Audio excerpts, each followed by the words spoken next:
Today we're going to talk about the pros and cons between MIDI controllers and keyboards.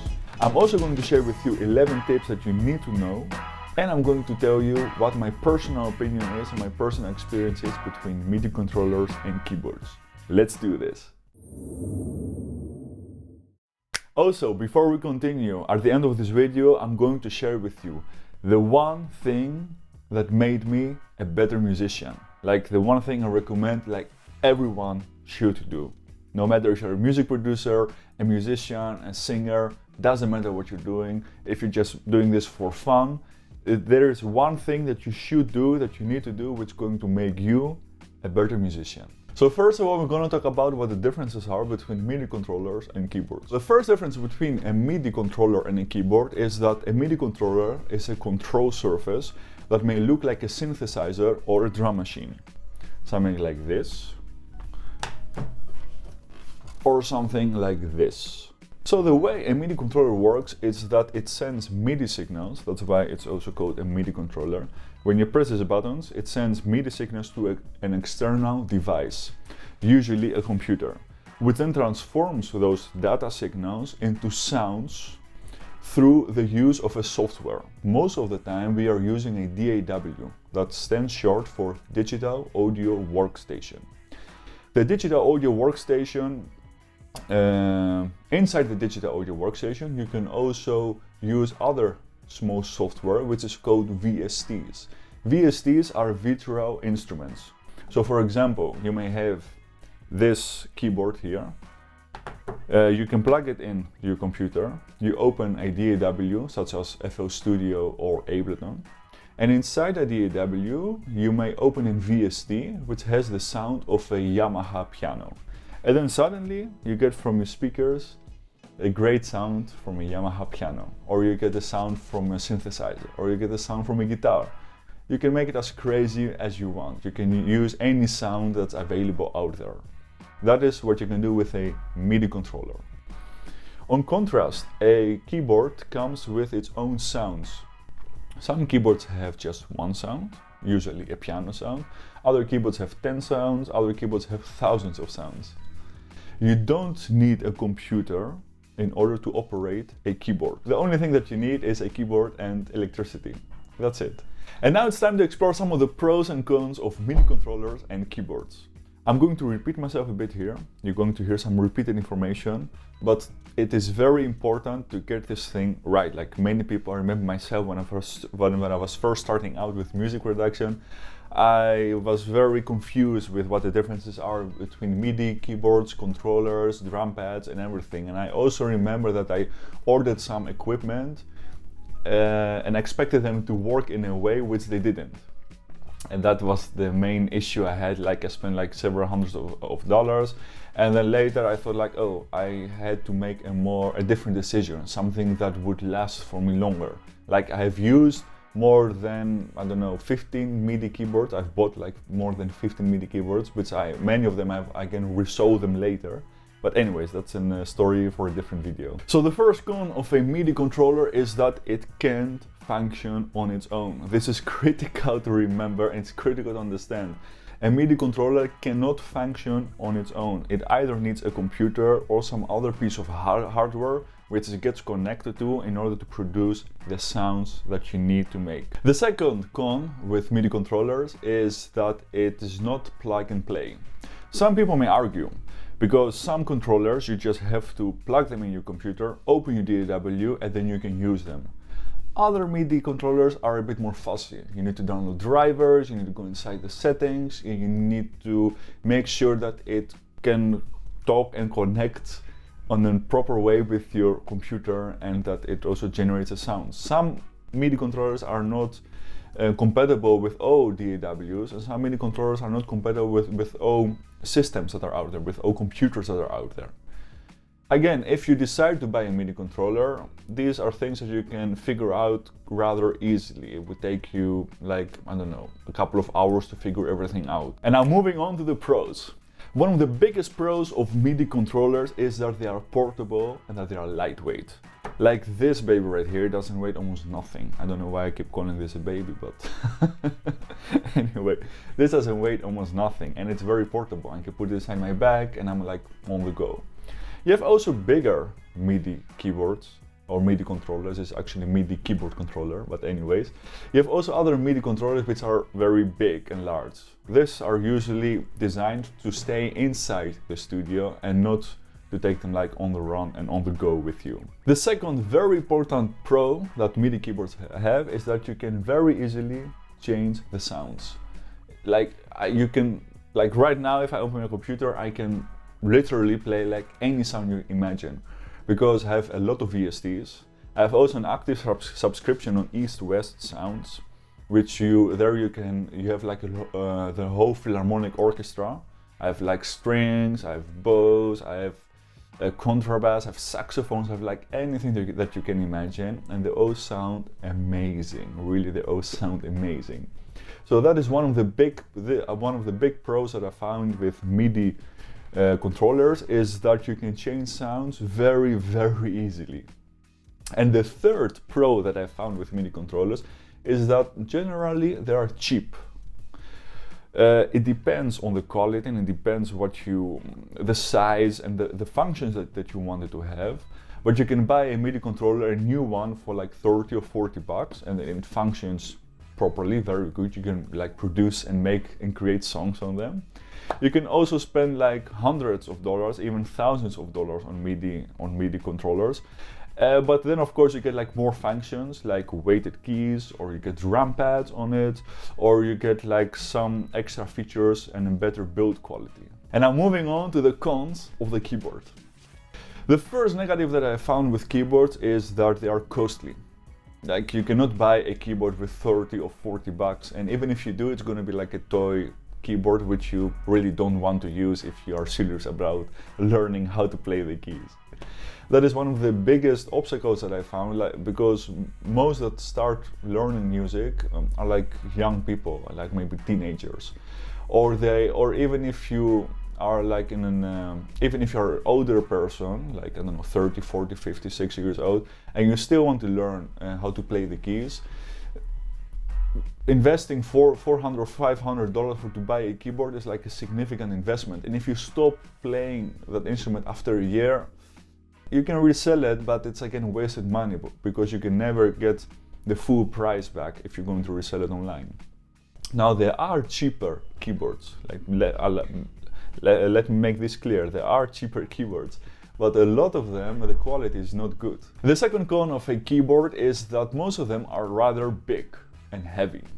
There are also smaller versions and lighter versions, but the majority of them are rather big and heavy, which will limit you from placing the keyboard from one room to another room in your home. And you need to be portable. You want, when you're learning the keys, to be able to practice in room A or room B or room C, because that gives you the freedom that you don't have to be like on a specific place or chair or location in order to learn and to play music. And you cannot also take them with you. You cannot say like, oh, I'm going to my friend's place. You're gonna take like the bus or the metro or the tram, depending on which city you are, and like take a 61 keys keyboard with you. Like that's too heavy and it's not very practical. So that is the second con that I found, that most of them are very bulky and heavy. So till now we have covered what the differences are between MIDI controllers and keyboards. We have talked about pros and cons. Let's now explore a bit what you need to watch out for if you want to buy a keyboard. I'm going to share with you 11 tips that are very important and that you need to watch out. Those things you need to keep in mind when you're about to buy a keyboard. So let's do this. The first tip that I want to give you is that buy an affordable keyboard. I'm repeating myself, I know, but it's very important. Buy something that you can pay right now. Don't wait 6 months to save up the money. Remove that barrier and start as soon as possible creating music. Start as soon as possible learning that beautiful instrument. So pick something what is within your means, within your budget. The second tip that I want to give you is that it has to be portable. If you don't necessarily want to play outside of your home, make sure that you can very easily transfer your keyboard between inside your home, from your bedroom to your living room, from your living room to the second bedroom, and vice versa. The third tip that I want to share with you is that when you buy a keyboard that is full-sized. I'm meaning, like, don't buy, if this was a keyboard, but don't buy something like this, like something small. Buy a keyboard, doesn't matter how many keys it has. You can even buy a keyboard that has only 25 keys, that is no problem at all. Only make sure that the keys are properly sized, that they are like the same keys that you find on a piano. Now, a piano traditionally will have weighted keys. That means that if you're going to play, they have a certain weight on them, those keys, and that makes a performance also sound more natural and more pleasant. A lot of keyboards don't have weighted keys, or some of them have semi-weighted keys. That is not really an issue. I always prefer weighted keys, no matter if it's a MIDI keyboard, or no matter if it's a MIDI controller or a keyboard, and this is an exception, because this has not weighted keys. These are just plastic pads. But no matter if the keyboard has weighted keys, semi-weighted keys, or no weighted keys at all, make sure that it is properly sized, that the size of the keys matches the original size that you find on a piano. You don't want to learn how to play the piano or keyboard on a small toy keyboard. Trust me, you don't want that. The fourth tip that I want to share with you is when you buy a keyboard, make sure that it has touch-sensitive keys. The same if I place my hand on this table, I can do it softly or I can do it heavily. The same with a keyboard. If you apply more pressure on the keys, you will generate a heavier sound, and that is very important when you're learning this instrument. Tip number 5 is a realistic piano sound. If you're learning an instrument, you want it to sound as real as possible. Why? Because this will inspire you, and it will motivate you to practice your instrument more frequently. So a decent piano sound is very important. Tip number 6 is a realistic sound gallery. You need a realistic sound gallery because, yes, you can learn how to play the keys with just one sound, with just a piano sound. That is doable, that's possible. But if you have also other instruments inside the keyboard that you can use, this is going to show the student, in this case you, it's going to show you how the timbre, how the sound of other instruments sound. It's going to allow you to, it's going to be refreshing to practice your scales or your chords on an instrument that is different than a traditional piano. This will motivate you again. This will provide some variety in the whole process, and this will motivate you to learn your instrument more easily and faster. Tip number 7, that is a headphone jack. The reason why you need a headphone jack on your keyboard is because you want to be able to practice your instrument at any time, at all hours of the day, even if it's morning, midday, or evening. No matter if your parents or your spouse are sitting and watching a movie and you're sitting right next to them practicing your instrument. The only thing that you need is a pair of headphones. It is very easy to miss the headphone jack, and it's also very easy to spot. So make sure your keyboard has a headphone jack. Tip number 8 is a sustain pedal. A sustain pedal is a device, it's actually a pedal which you control with your foot, that it allows your keyboard to generate a different form of sound. It allows some chords or some notes to be longer while you're playing, and also has some other functions which are very useful, and it's also functions that you are using on a real piano. So if your goal is to simulate the feeling and the style of a real piano, you will need a sustain pedal. Tip number 9 is user-friendly. What do I mean by that? Well, your keyboard needs to be user-friendly. Why? Because a complicated keyboard might be an excuse for you to procrastinate, and also might overwhelm you. Expensive keyboards come with a lot of bells and whistles. They also come with a quite extensive menu, which is great if you're an experienced player, because what you want with an experienced player to create your own sound and to make your keyboard your own. But when you're just starting out and you're learning how the hang of everything, and you learn how to play this beautiful instrument, then having a lot of bells and whistles and a lot of things that might distract you from the real essence, which is learning how to play this instrument, is bad. So don't go and buy the most expensive keyboard that you can find if you can afford it. buy one that is suitable for a beginner. Beginner, intermediate. And tip number 10, we have one more tip after that. And tip number 10 is that you need a metronome. If you don't know what a metronome is, a metronome, otherwise called as a click track, is just a sound which you set on a specific tempo, and its job is to show you, it's to tell you that this is the tempo and you have to stay within that tempo. Let's say you put it at 100 BPM at 4/4, you will need to play all the scales and all the chords and the song what you're playing inside that BPM, inside that meter that you have set. Some keyboards don't come with a built-in metronome, which it's cool. You can use a metronome on your phone, or you can buy like a metronome and use it externally. But what the issue is by doing that is that if you're using headphones plugged in inside your keyboard and you have an external metronome, you might people around you will hear it, so you might disturb them. That is something that you need to think about. Therefore, I personally find it it's much easier for me if I have a built-in metronome inside my keyboard, which was not the case when I first bought my keyboard many years back. So I had to use an external metronome.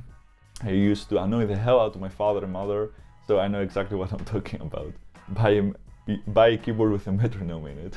After a final tip, I'm going to answer 3 questions, and I'm going to tell you what I think what is the best choice for you. So tip number 11 is to have various rhythms. The reason why you need various rhythms is because you will learn how to appreciate genres. You will learn how to appreciate grooves. You will learn about the Latin rhythm. You will learn about the 6/9, about the slow rock. You will learn about all the types of bossa nova, about all the types of rhythms and grooves that are out there. So I find it personally that beginners will buy a keyboard, will choose a keyboard which has a lot of grooves and rhythms in it. This will also make your practice fun, because if you put on a different groove, let's say one time you put a slow rock and the other time you put like a bossa nova groove, you can practice your chords in different sessions, in different settings. And this will keep things interesting. Question number 1, the question that I get most often when I talk about either MIDI controllers or keyboards is, should I try out different controllers or keyboards before I buy them? My answer is yes, but the reason why you should try different MIDI keyboards or controllers before you buy them is because you want to be sure that you enjoy playing on that instrument. So if you have like a local music store, visit it, check out the different MIDI controllers or keyboards depending what you want to buy. Play with them a little bit and try to get a bit the hang of the instrument. Feel how the keys are, play a little bit with the knobs, feel the weight of it, see the size of it. But, and some people who own music instruments will not like what I'm saying, don't buy it from there. Order it online. At least do your research before you go to them, because online you can find better deals. I know that Amazon and other places have much better deals than most local music stores. Again, this is not true for all music stores, but it's true for many of them. And you have also 15 or 30 days to rethink your purchase, and you can send it back, depending of course where you buy it. The second question that I get most often is this one. How many keys should my MIDI controller or keyboard have? Well, this depends on what you want to use it for. If you want to learn how to produce music, or if you're producing music and you want to learn how to play some chords and learn like a couple of scales, you can use a keyboard or a MIDI controller that has 25 keys. That's it. You don't need more or less than that. You can use something like this. If you, on the other hand, if you want to learn how to play on a regular size piano after you've learned how to play on your keyboard, then I suggest you buy one that has either 48 or 61 or 81 keys. Like they're like big like that. So it all depends on what you want to do, what your goals are. Personally, I would buy one with 48 keys because it's not too small, it is not too big, It is by all means not portable. Most of them at least are not portable, but it has like a decent size and you can play like most songs without changing octaves. Like if you buy a very small one like this, and yeah, some songs will require you to change octaves because you will have some notes that are higher or lower than the octave that you're currently in. And the third question that I get most often is it possible to program beats with a MIDI controller? Yes, it is possible. By the way, it's also possible to program beats with a keyboard. Most keyboards have an option that you can plug in speakers, or they have built-in speakers, and they also have a MIDI input, something like this one,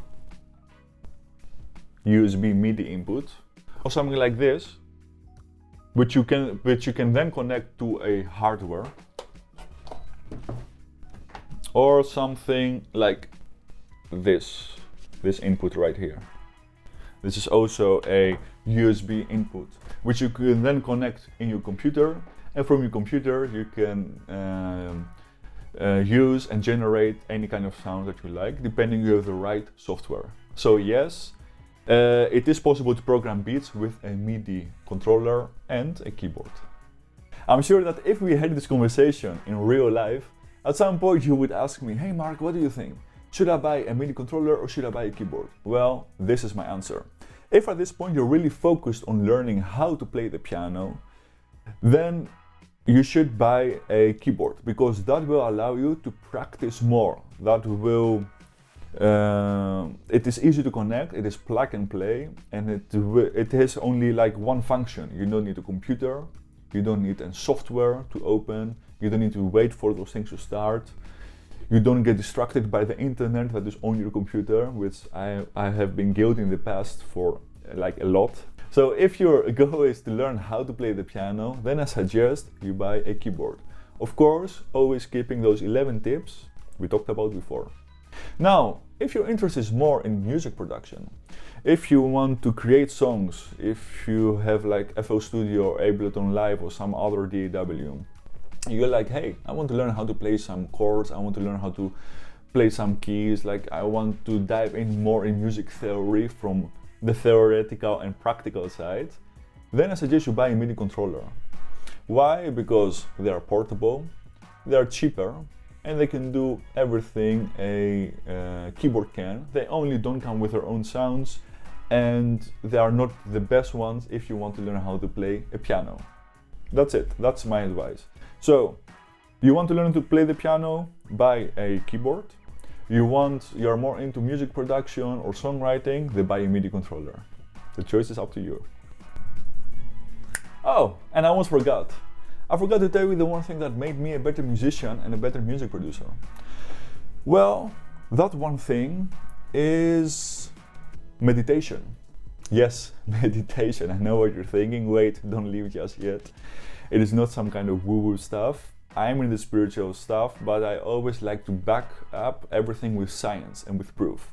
So, it is proven that meditation, study shows that meditation clears your head. It allows you to concentrate better on the task that you're doing, and it also increases happiness. I don't know how, I don't know why, I just know it does. Especially if you combine meditation with gratitude. So, it is proven, again by science, that we have the average person has about 60,000 thoughts per day. Yes, 60,000 thoughts. Imagine how full your brain is at the end of the day. So you have had like this long day at school or at work, and then you come home and you decide to practice your instrument or to play music. You likely have processed like, I don't know, 30,000, 40,000 thoughts at that point, and you have felt also different emotions throughout the day. Those things sometimes can act like a blocking element when you're trying to learn something. They can limit your creativity, they can limit your attention span, and they can also make you more prone to procrastination. So meditating, you don't have to do it before you make music or before you practice your instrument. But meditating a couple of times a week, ideally once a day, I'm not doing that, but that's the ideal, once a day, will allow you to focus more on what you're doing, will open your creative mind, It will make you a better music producer or musician or singer or guitar player or piano player. Doesn't matter what you're doing. Trust me on this one. If you don't believe me, try it out just for 2 weeks, 14 days, and like see what the results are. I'm 100% sure that you're going to be amazed. So that was it for today, guys. Thank you a lot for watching this video. Please like and subscribe.